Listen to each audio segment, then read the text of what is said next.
birthday. Happy birthday to you. Thank you po.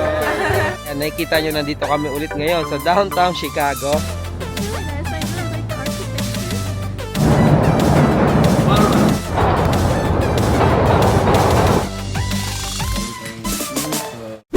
What's up guys? Welcome back sa Andrea Judge TV.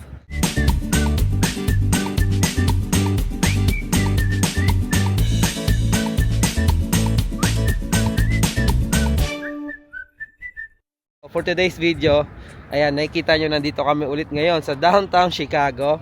Nasa kami, Adler Park. So ngayon ko lang naumpisan yung vlog kasi tulad nung nasabi ko ng mga nakaraang vlog, may bisita nga kami. Mga kamag-anak namin galing New Jersey, and pinapasyal namin sila ngayon dito sa Chicago downtown. So nasa Adler Park kami kung saan makikita yung Soldier Field, which is yun, and Shed Aquarium, Film Museum, Planetarium, and syempre yung best spot for skyline picture, no, sa Adler Park. Ayan, so ayun, tignan ko lang guys, baka wasak-wasak tong vlog na to or hindi ito organized dahil yun nga, syempre inaasikaso din natin yung mga bisita natin, no? So ayan, currently papunta kami sa parking para kunin yung sasakyan kasi pipick upin na lang namin sila doon kasi ngayon currently sa 48 degrees Fahrenheit pero sobrang windy guys, sobra. Malamig din sa New Jersey, winter din doon, pero sabi nila iba yung lamig dito. Yung wind talagang parang nakakasunog, nakaka-burn guys, sobrang lamig. Ayan, so update ko na lang kayo siguro later pag nandun na kami sa Millennium Park kasi yun yung next namin pupuntahan. Let's go!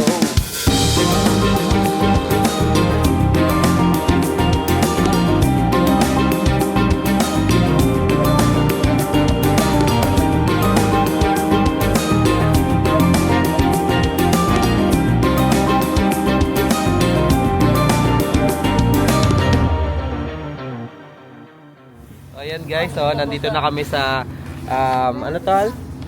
Architectural tour dito sa Navy Pier. Syempre kasama natin mga pinsan ko, si Ate Beth, say hello sa vlog, si Ate Pem. Ayan, si Dinasha, anak ni Ate Beth. Ayan, tapos si King and then si Auntie, nandito na nilalamig. Ayan. So yeah, papakita namin yung architectural tour. Ayan.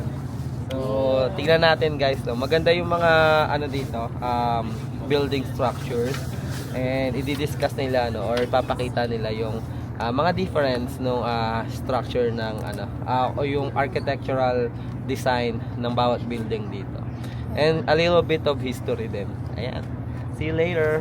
Bye. Ano masasabi mo sa architectural tour? I've been here before. Yeah, it's like history wise. It's really nice. I really like the architecture that we get to see and the history behind it. Yeah. So yan, hindi pa kami umandar. 5:30 daw, 5:31 na. Pero I think inaayos na lang nila doon. Ayan. So guys, pag mapupunta kayo dito sa Chicago, isa sa must have, tama ba? Must have. Must do na activity is yun, ito, architectural tours. Yeah, 60 minutes siya, sobrang sulit siya sa bayan. Let's go.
life jackets. There's just some rules while you were on Riverview. There was no standing on the benches and no sitting on the handrails.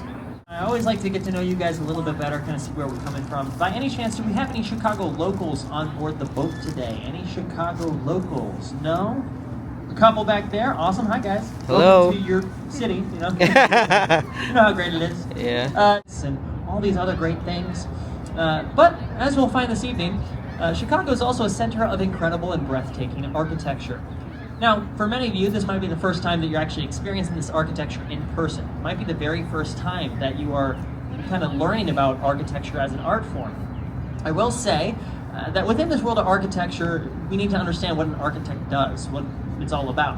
Now, just know within any architecture firm, you're going to have dozens, hundreds, even thousands of architects who are all working together, and they're all responsible for different things within a project and creating one of these buildings. It could be right down to the blueprints and sketches, the exterior and interior design, figuring out what types of materials are going to be used. Chicago, we are the Stinky Onions. I don't know if it has the same ring to it, but that's what we got to offer. So let's find out what the Stinky Onion has to offer us this fine evening. We're going to have this incredible reveal right behind me. I'll step out of your way for just a moment so we can get a quick photo.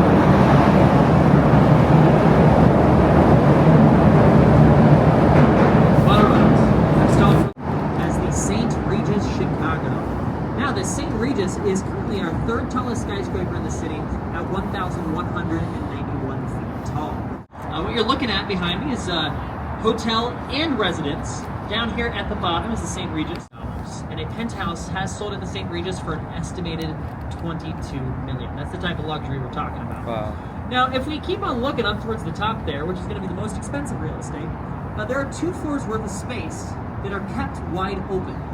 Now, those are known as blow-through floors. Oh. You see, this building runs into a very sticky situation because you have these intense winds from Lake Michigan that hit the top.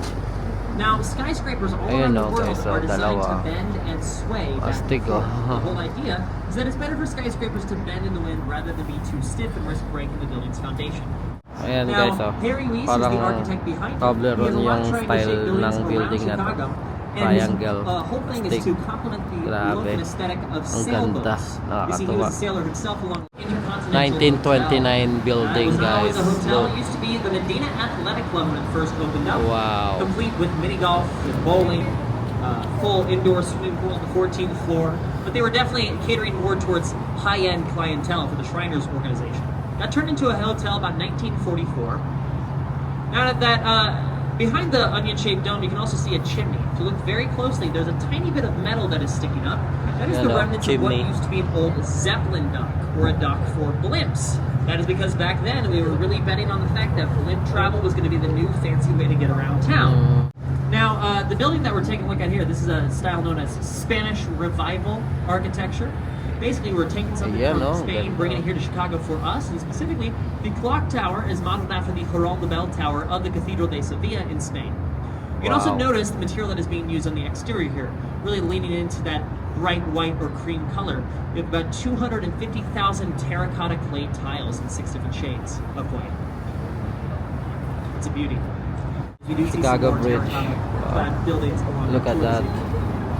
Now, as you pass underneath Michigan Avenue due south of the bridge, we're going to see the second tallest skyscraper just behind me here. This is Trump International Hotel and Tower. It stands at 1,388 feet tall.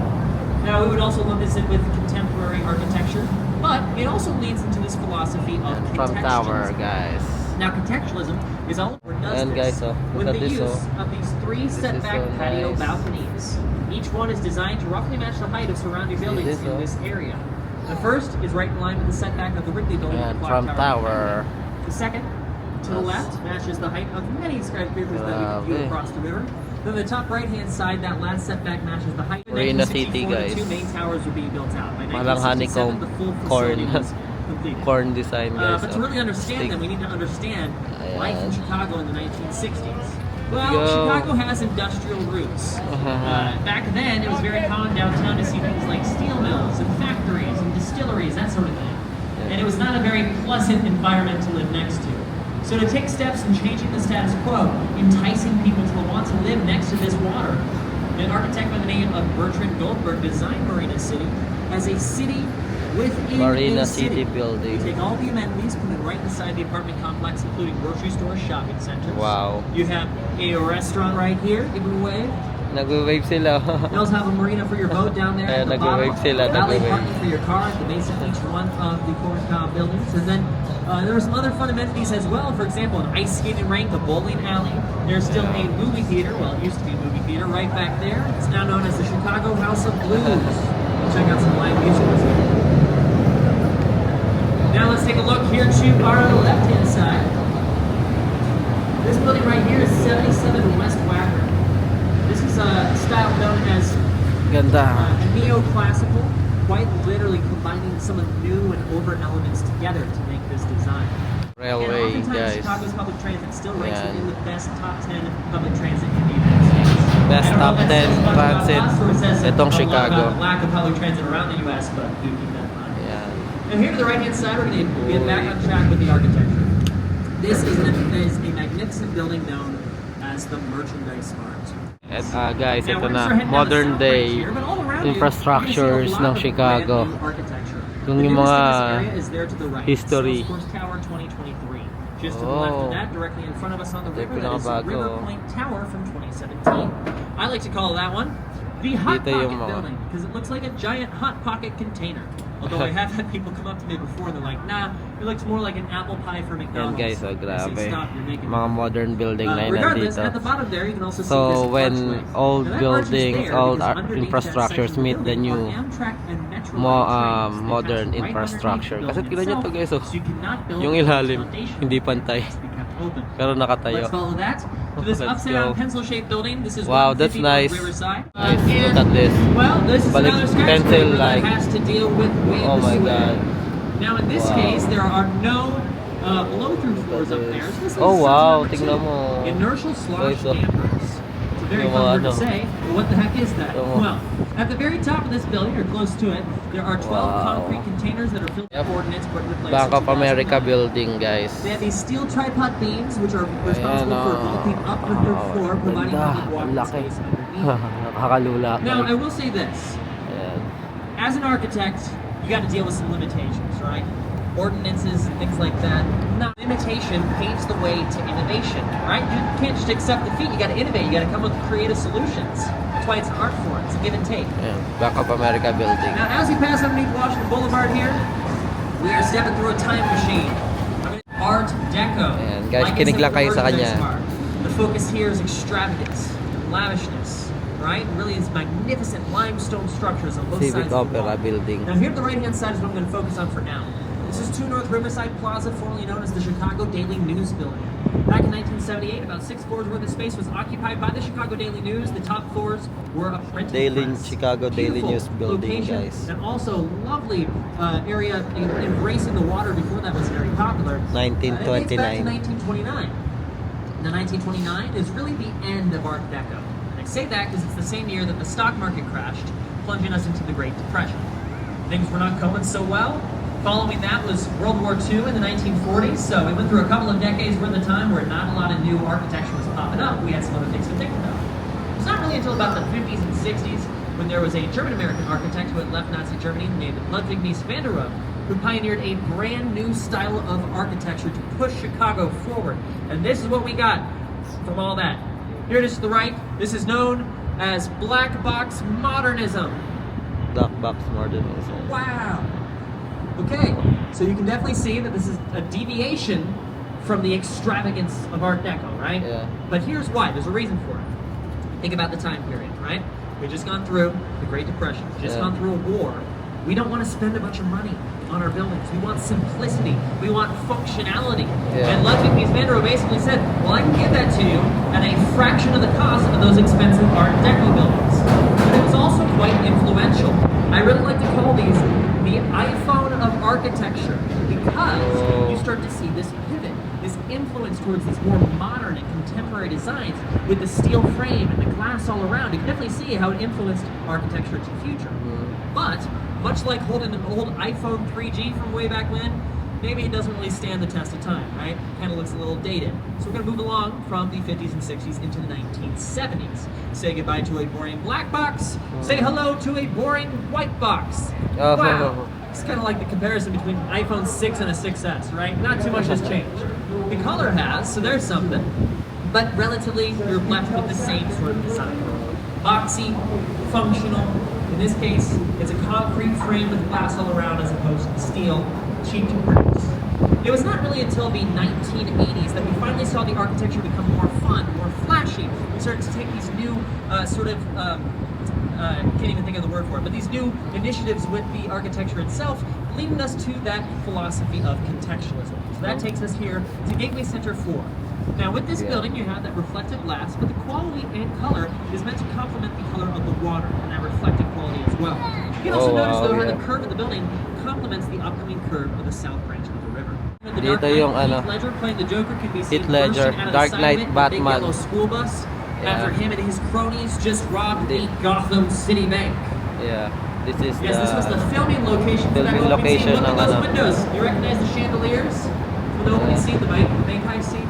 Yeah. Now this is actually known as the old main post Dark office Knight of Batman, Chicago. yung kay Heath Ledger Back in Joker. 1932, this Yan, building stood dito as niya the yung largest first post scene office na in the world. ng Why? hold up sila Well, ng we had to keep up with Bangkok. demand for the Ito yun. mail-in order cabinet. Grabe ganda. But this is basically just left vacant and Yeah, abandoned highly for many recommended years. tong That is ano, until new investors and developers came river in. tour They sa put about Chicago. 900 1 hour siya million and marami kayong matututunan at the same time maraming mabubusog yung mata nyo sa mga architectural art ng Chicago. Guys, Willis Tower or Sears Tower. Kung napanood nyo yung Rampage, ayan, dyan umakyat si Rampage. Ayan. Let's go. And guys, trivia lang. Si Willis Tower, ang king ng mga buildings sa Chicago. And then yung katabi niya yung queen niya. Kumikita mo, parang may crown. Yung dalawa. Crown niya yun, yung patusok. Tapos crown ng queen. Ayun, yung nasa taas. Astig, di ba? Here's Timber. This is really the star of the show here in Chicago. Why you take the architecture tours? Why you come to visit our city to begin with?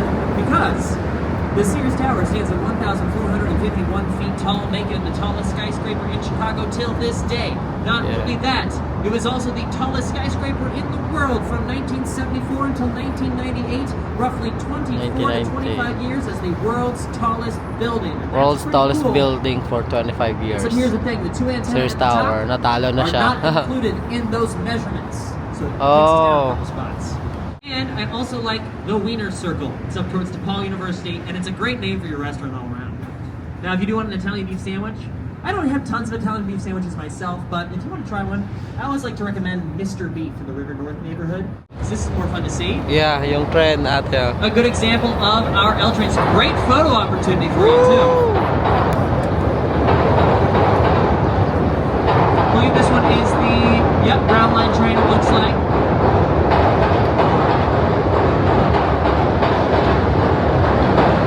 But alright. As we keep on moving along, folks, we're on the main bridge once again.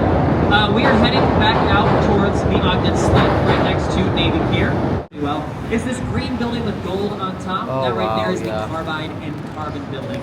Now, the Carbide and Carbon building is an Art Deco design by the Burnham Mukhang brothers, gold, the sons oh. of Daniel Burnham. It's a little different than the Wow. limestone buildings that we've seen thus far. Look at this. And that's because this building is designed to look like a large champagne bottle. That is true. You see, it was being built out during Ang the galing, guys, oh. 1920s, Kung makita the ng same time sunset as yan, kulay Prohibition. gold yan. The whole mindset was, Astig. what better way to tell the government that we want to drink than making a giant champagne? I think that's pretty funny. Now, the gold that you're going to see at the top here, that is real 24 karat gold. Do keep in mind, it's not solid gold. It's only about 24 1/5,000 karat of an gold, inch guys. thick. That's roughly half the thickness 24 of karat saran gold wrap, yung so you're nasa not going to make that taas. much money if you're like Spider-Man going up to the top of it. Wow. Nowadays, Carbide and Real Carbon gold building yan, serves guys. as a 24 hotel. karat gold. We have some more hotels to check out. Royal Sonesta, London House right over here. London Squished in House, between yan those pala two is the yan. tall, skinny Mather Tower.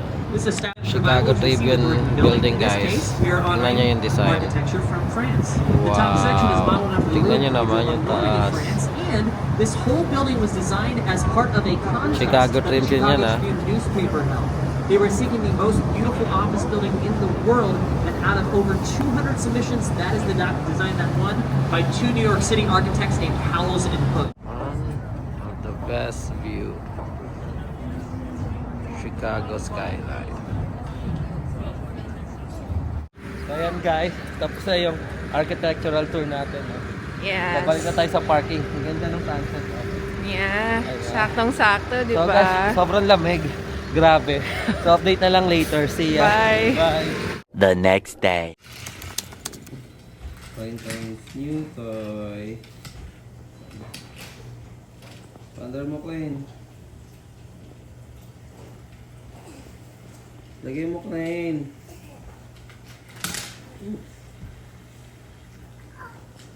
Ayan guys, update lang. No? Nandito kami sa Jollibee. Kasama namin sa family, si Ate Mary, si Ate Beth. Ayan, si Denisha dito pa rin sa si Ate Perry. Let's go si Ken. Let's go! Ayan, thank you Ate Beth. Jollibee. Birthday! Happy birthday! Let's go! Ayan, so, ayun, dami na namin napasyalan guys. Ngayon lang ulit ako nakapag-update kasi medyo malamig kahapon, saka ngayon umuulan. So, ayun, update na lang later ulit. Kakain muna kami. Guys, let's sing happy birthday for Judge. Go. Lane, let's go. Happy birthday. Ayan. Birthday to you. Happy birthday to you. Happy birthday. Happy birthday. Happy birthday to you. Wait. Happy birthday. Happy birthday. Happy birthday to you. Thank you po. So much later that the old narrator got tired of waiting and they had to hire a new one. And what's up guys? Ayan. So, ayan kumikita nyo guys, no? Iba na yung buhok ko. Pagupit na tayo. So, ayan. Dito ko pa lang gagawin yung outro nung vlog na to. And nakauwi na yung mga bisita namin, no? Pero ayan, sobrang busy kasi sobrang nag-enjoy kami kasama sila. So, dito na namin tatapusin yung vlog. Pero bago namin tapusin yung vlog, gusto namin i-shoutout muna yung dalawa naming subscriber na gusto magpa-shoutout, no? So, unang sa lahat si Clark Bart. Ayan, basahin ko yung comment niya. Shoutout sa mga naka-day shift na ulit. Ito yung vlog ko sa day shift, no? After a year of baliktad body clock habit. Pa-shoutout naman po dyan, sir, sa next video. Bartolome family from Dagupan City, Pangasinan. Ayan guys, shoutout sa'yo, Clark Bart or Bartolome family ng Dagupan, Pangasinan. And trivia lang guys, taga Pangasinan din ako. Yung papa ko, and yung mama ko is Ilongga, pero yung papa ko is taga Pangasinan sa San Carlos City. So madalas din kami sa Dagupan before. So shoutout sa inyo dyan sa mga taga Pangasinan, lalo na yung Bartolome family, no? Shoutout. Shoutout po, Bartolome family. Ayan. And ayun, tuloy ko lang. Sabi niya, both nurses kami ng wife ko and malapit na din sa American Dream. Yes, let's go. See you soon guys. Masaya kami. Ayan, that's why kami gumagawa ng mga vlog na ganito. Buhay America vlogs, nursing vlogs, travel vlogs. Syempre, to inspire others din, no? So yun yung pinaka-goal namin. And makakita ng mga ganitong mga comment is yun, lalong nakapag-motivate din sa amin na gumawa pa ng mga videos para sa inyo. Ayan, so next natin si Sir JFE 0124. So nag-comment siya sa Nurses Day Off. Masaya kami sa ginagawa namin vlog. So nurse off namin nun, ating nag-basketball ata tayo or nag-garden ka, nagsimula ka na mag-garden. Nagpunta tayo sa Home Depot. Ayan, so basahin ko rin yung comment niya. So grabe, shooter ka pala idol. Wow. Hindi naman, chamba lang sir. Maganda lang yung gising nung araw na yun. Naka 3 to 4 games pa. Ilang taon na po pala kayo if you don't mind. Ayan, nag-comment back na ako sa'yo. Yan, tingnan mo na lang doon. Makikita mo yung age ko. And batak sa laro po solid. And ang cool po ng banding nyo ni ma'am, lalo na yung planting. Tuloy nyo lang po yung mga ganitong video. Nakaka-inspire po kasi talaga isa din po akong nurse pero waiting po sa PD na mag-current.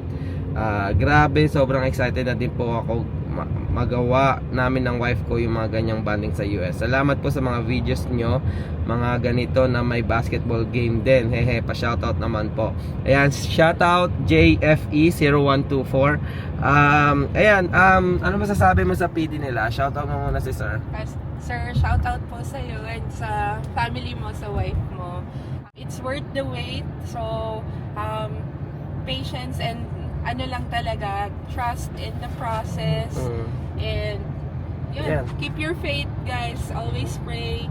See you soon lahat here sa US. Yes. Excited kami para sa inyo. Ayun, tama. Yan. Sabi nga ni Ernesto Pogi, yun nga, habang nasa Pilipinas kayo, enjoyin nyo muna. Kasi pag nandito na kayo, as a nurse, mahirap makahanap ng off, guys. Kunin nyo yung pinaka-positive na outlook sa buhay na, o nga, nasa Pilipinas ka pa, waiting for PD, which is mangyayari naman. E di, enjoy nyo muna yung Pilipinas habang nandyan pa kayo. Kasi pag nandito kayo, for sure, mamimiss nyo and ma-homesick talaga kayo. So, ayan guys, mahaba na tong vlog na to. Again, shoutout sa inyo, Bartolome family and JFE0124. Shoutout sa inyo, sir. Ingat kayo parating. God bless. Bye-bye!